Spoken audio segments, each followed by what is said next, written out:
Hey guys, welcome to my channel. It's me, Princess, and today I'm going to be doing a testimony video.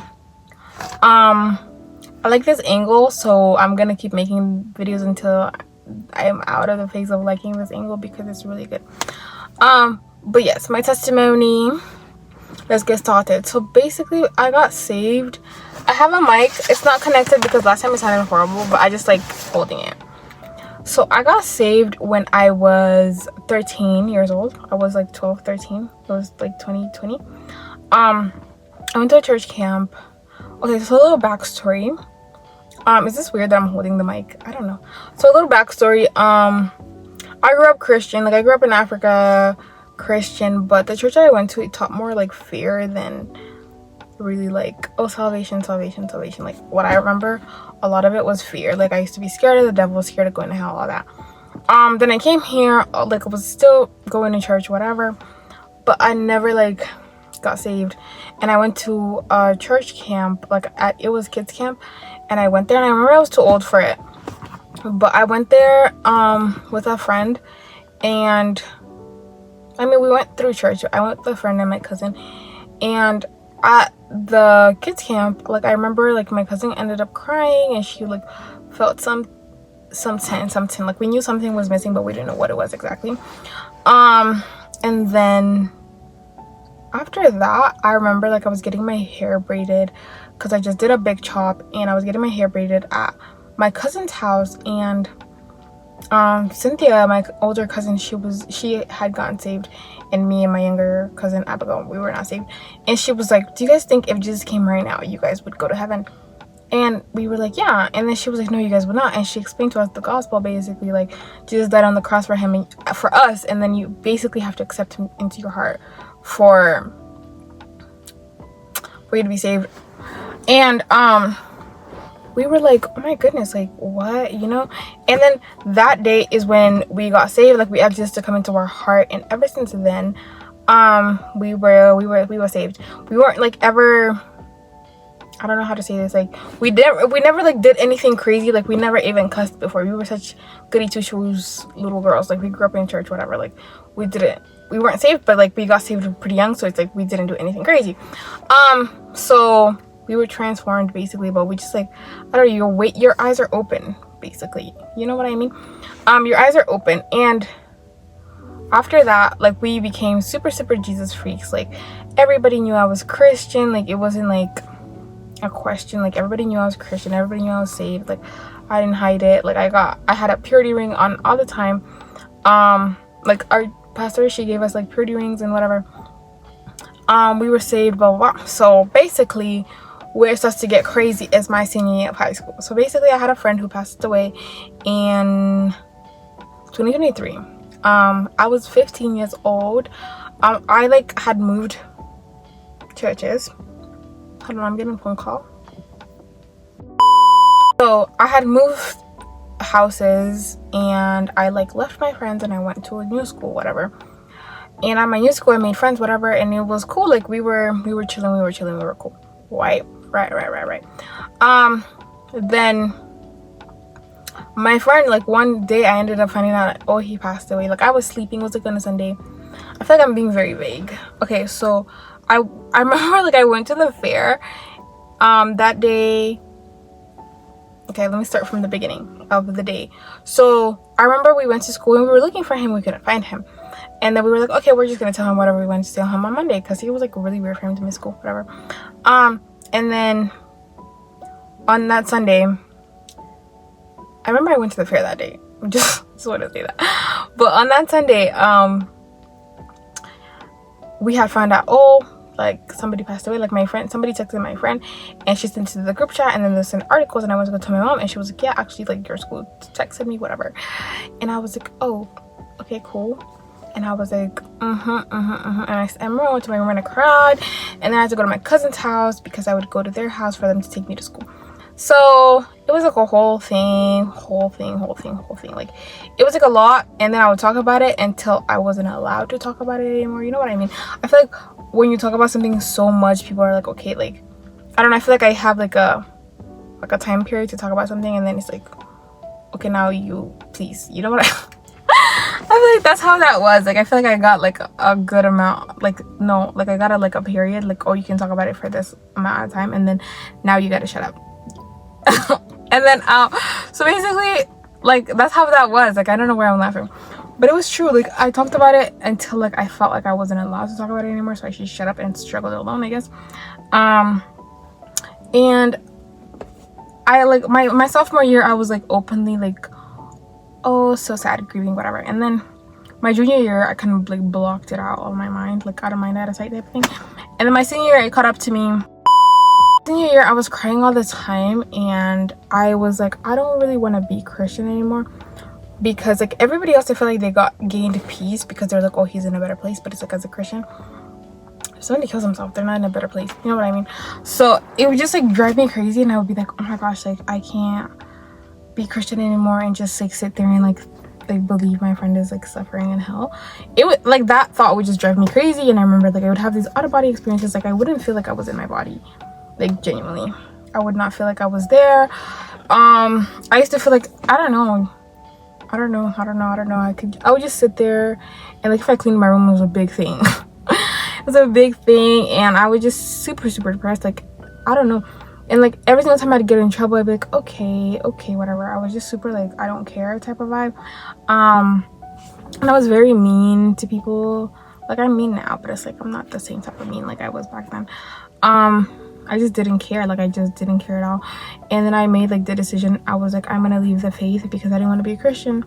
If like I had to think about all my friends suffering in hell every single day of my life, it would make me cry every single day. And then also, it would be like, I would be sad about one thing that had nothing to do with him, and then everything, like I would, whoa, English, like my English had to load. I would be sad about something that had nothing to do with him. Literally 5 seconds later, it would have everything to do with him, and then I started crying. And it's just like this whole, just bad, like it was just bad. And then after that, I was like, I don't want to be Christian anymore. I don't want to be in this religion. That's why I said. And I had a Christian club at the time, which is crazy. But like, I was like, I don't want to be Christian anymore. I stopped doing the club, and I was just done. Like, I didn't want to go to church. I didn't want to do none of that. And then, remember that went on for like, I don't even know how long. Like a minute. Like, I'm going to say a minute, because I don't really know the timelines. Like, I just have just brain fog, whatever. Not brain fog, but just like I have to sit here and like think really hard, because like I was just so out of it. But I was like, I'm gonna leave the faith, whatever. And like I didn't do anything crazy, because like I grew up super Christian. Of course, I didn't even date anybody, like, which is in my brain, if you grew up super Christian and then like you leave the faith, it's like, oh my gosh, cussing is like a big thing. Like I literally cussed, and I was like, oh my gosh, this is so bad. Like, oh my gosh, I'm saying bad words. And I would say bad words, and I'd be like, you know, that was so bad in my eyes. And yeah, like I talked to guys, and also that was so bad in my eyes, because I never did that, because I grew up with like, you cannot be like trying to talk to a guy unless you're trying to marry the guy. And I was like, oh my gosh, I talked to guys like I wouldn't marry. It was only like 2, but still crazy. I would never do that. So it's like, it's crazy for me, okay? And then after that whole thing happened, well, while it was happening, my youth pastor, she would try to get me to church, and I would make up every excuse in the book not to go. I'd be like, oh, I don't want to go. Like, I have things going on, and blah, blah, blah, blah, blah, a bunch of nonsense. And then she was like, well, I would be like, oh, I don't have a ride. And she was like, oh, well, I have people to pick you up. And I'm like, okay, fun. So they would come get me. And one time they came to get me, and they're like, oh, you're gonna go talk to somebody. And I'm like, well, I'm gonna do what? I was like, so I was not mentally prepared. And I went to go talk to the lady, and she was asking me questions, and like I was not giving her answers. Like I was literally like, oh my goodness, have I been so obvious? Like I thought I was like nonchalant. Like no, I thought like not nonchalant, but like I thought I was like hiding what was happening. Like I'm telling you guys, like the amount of times, like I don't even know how to call it, like I did not feel like I was in my body. Like that was literally how bad it was. Like I was literally dissociating. I didn't feel like I was in my body. And apparently they were having discussions, people were having discussions, and they were like, oh, something's wrong with this one. And I'm like, oh, okay. So she was like, she spoke to me, and then like I wasn't really giving her anything to go based off, and so she like had my youth pastor come in and she spoke to me, and then I spoke, because it's like, I don't know, the way she is just like, she'll make you talk. She'll make you talk. Well, I mean, I grew up with her, so it's like I feel more comfortable to tell her. Not comfortable, but how is, I don't know how to explain it. Like she's just gonna get you to talk. She's just gonna get you to talk. Like, and the thing about my pastor, she's like girl type of thing. So it's like I open my mouth and I speak, because it's like, I don't know, I feel like you need to push me and beats me to get information out. But yeah, so she basically did that. Not beats me, but she's like, babes, speak, and I spoke. I don't know if I'm making any sense. Like, I'm trying to explain this the best I can. So basically she was like, what is going on with you? Like, what is going on with you? Whatever. And then she was like, oh, I'm gonna take you to church camp because this behavior is like, it's so weird, and you don't act like this. Like, you used to be so on fire for God, and then you just changed, and now you don't care about anything or anybody. Like, you just acting like not yourself. Like, I remember how you used to be, because if you guys know me, I'm like jump, backflip type of girl. And if I'm like, I don't know, I would literally just come and leave and just not talk to anybody, not want to socialize, just so unlike myself. And she was like, that is not who you are. Like, this is not, it's weird. Like, I don't know what's going on. Like, speak. And then she like brought up my friend, and I was like, oh, okay.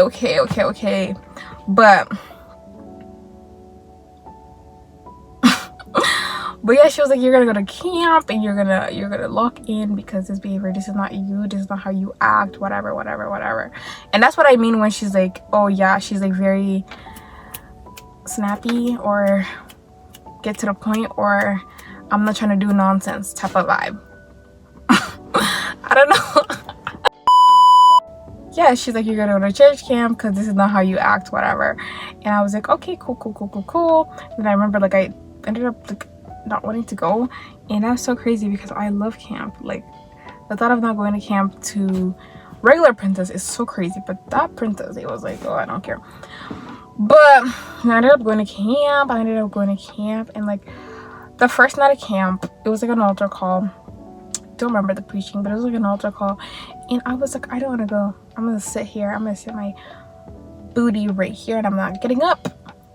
And then I ended up getting up, and oh my goodness, get what happened. I had the biggest mental breakdown of a lifetime up there. Like, I was crying. My cousin had to like get me up, and she's like, okay, like, you want to go sit back down? So we just went to sit back down. Like, nothing happened. I just cried. Like, a lot of crying was happening. I was doing a lot of crying. And then after, next day, it was like, I think people were like praying in the spirit, which I had been baptized in the spirit like since 2022, so I was like big locked in. But the second night, okay, this is what I'm trying to like remember what happened like in detail so I can like tell you guys. So basically the second night, I remember we went there also, and I was just feeling the same vibes, like, you know, but I was feeling more like, okay, whatever, you know, like I'll do this thing. But yeah, I was like, yeah, whatever, I'm gonna do this, whatever, you know. So we went up there, and then we were all praying and whatever, and like I was supposed to go like as a leader, so I was like praying with the girls from my church, and then I started praying by myself. And then I remember like I was like, I don't even know why I was saying that, but I was like, I started saying my testimony out loud, instead of praying. Like, I just started saying my testimony out loud. And basically what happened, I literally like was baptized in the spirit again, and I was like, oh my goodness, why, like, oh my goodness, I can't speak English. So I like started saying my testimony out loud basically, and then I got baptized in the spirit, and then like I started apologizing to Jesus for treating him the way I treated him, because I was like, Jesus, you deserve nothing like this. Like, this man literally died on the cross for us. This is why I'm always so sensitive about stuff about Jesus, because like Jesus literally meets me at the bottom of the bottom. He's like pulls me out, because like if he did not pull me out, like I would have still been in that place. Like, I feel like if people knew me at that time, they're like, oh my gosh, this is not who I was. But yeah, it's like I started apologizing to Jesus, and I'm like, I'm so sorry, Jesus. I don't know why I acted this way towards you. Like, you do not deserve none of this. Like, this is so horrible. This is so mean. Like, Jesus does not deserve that. And I was literally like, Jesus does not deserve none of this. Like, it was just, I felt like such a mean girl, like, to Jesus. I'm like, why would I do that to this man who literally died on the cross for me? Like, he literally died on the cross for me. Like, I was being so mean. And I literally remember, one of the girls from my church can literally tell you, like, I was apologizing for the longest time. I was like, I'm so sorry, Jesus. I'm so sorry. Like, I don't know why I left you and why I treated you like this. Like, you literally deserve none of this. Like, you were so beautiful and holy and just magnificent. And like, I don't know why I acted that way. I was just so apologetic. I was like, I'm so sorry. I'm so sorry. I'm so sorry. I'm so sorry. And I rededicated my life that second night. And then the third night, I was vibing. I was vibing with my Lord, chilling with my Lord. And then it was like a weird shift. It was really a weird shift because I had left the faith. Like, I'm not even joking. I had to like go and find Christian music and start reading my Bible again. And it was something. It was something because like before, I used to be the type of girl, I would keep my Bible streak like every day, open our Bible and I read it. I didn't have a Bible streak. Like, I had to like navigate my way through Christian music. And this is coming from the girl who used to be like, I know all the Christian songs, all the newest Christian songs, all the Christian artists, whatever. And I'm like that again, but it's like I had to like find out what like Christian playlist I'm gonna listen to. Like, it was so weird. It was so weird. I felt like a new believer. Like, oh my gosh, what am I doing? You know what I mean? But yeah, like I had to like find what Christian music to listen to. I had to like start reading my Bible again, which I already had like a lot of knowledge, but it just felt like kind of new, even though it wasn't new. It felt kind of new. Like, I had to navigate my way through it again. But yeah, after that, like, rededicating my life, I just became on fire for God. I was like, yes, I love Jesus, I love God, blah blah blah. And then I had gone to my cousin's house and we were like writing in our journals. We were writing in our journals something. What were we writing? We were writing something. I think it's like some personal stuff. But we were writing in there, and I remember that night is when I like got shown that your friend was a stronghold over your life and you just need to let that go. And that night I had deleted like all his photos off my phone because I literally had so many photos of him, and like at a point I like had them hidden in my phone, but I just ended up like deleting all of them. And sometimes I'm like, why did I do that? But it's like, it's for the best because it's like I'm not as bad as I used to be. Like, obviously I grieve differently than other people. It's like you're your own person, whatever. Like, people grieve differently, whatever.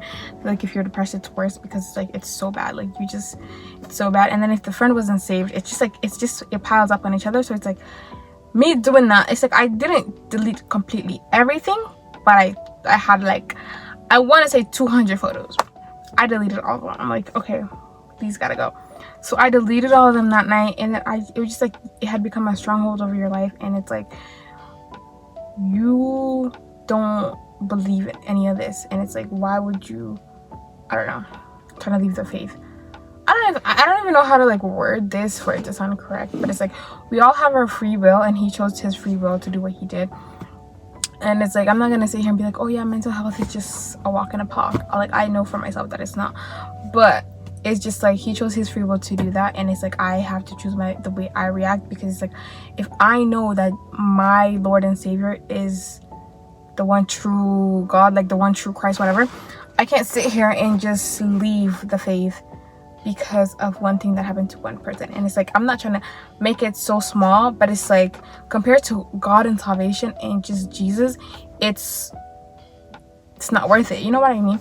And I like that's what I realized, and I was like, oh my goodness, that was crazy. And I remember I shared that with my cousin in the morning. We just had a good conversation about that. But yeah, and then after that, like, my faith has become very like very different, very better, very much like tea, you know? And I'm not gonna say, oh my gosh, like now I'm overcome, like I'm never sad, whatever, no. But it's more like, I don't know, I feel closer to God now. Because like he literally left the 99 for the one for me. And it's like, these things bring you closer. And it's like, before I was Christian, yes, but it was like nothing happened. Like I was just like perfect Christian girl. And I'm not saying that you cannot be super close with the Lord if you grew up Christian and you don't need to have made mistakes, whatever. No, that's not what I'm saying.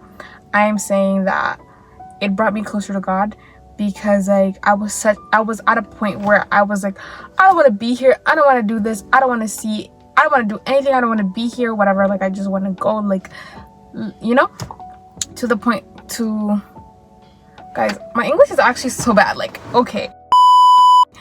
So I was at a point where I was like, it's like a different shift, because it's like you just didn't want to be here, super depressed, and then it's like Jesus got you from that and he brought you out of it. So it's like you're closer to him and you hang on to him now, because you realize how very much important your salvation and your faith and your relationship with God is, and how just is so amazing. He's so amazing and he's so great, and it's just like unreplaceable. Like this is not worth losing, you know, like nothing is worth your salvation. And I feel like that's what I learned, and I just became like super close to God, because I wasn't like this before. Like it brought me closer to God, it gave me like a new perspective, and also just like opened up my eyes so I can like evangelize to other people who's been through this, because it's like I was in it and I came out of it and I'm still going through it, but it's like I can evangelize to somebody who's going through that, and I can like speak from a space of experience, not just like, oh, empathetic and I'm comforting, but it's like I understand fully what it's like. So it's like I know, you know. But I feel like other people can be very inconsiderate and very like, what's the word, like they can be very insensitive. Like a lot of people can be very insensitive. They're like, oh, like it never gets that bad, like we want to, like, babes, shut up, let me shut your mouth, you know what I mean? So I feel like, yeah, I feel like I can evangelize, like my English is not working today, but I can evangelize to other people who've been through this situation, because I know firsthand how bad it is, and how, like, I don't know, how hard it is, and how you just feel, you know. But yeah, that's my testimony, guys, and I'm still growing in the Lord, and I might do like an updated testimony once I like am married with 50 billion in my bank account. But yeah, that was my testimony.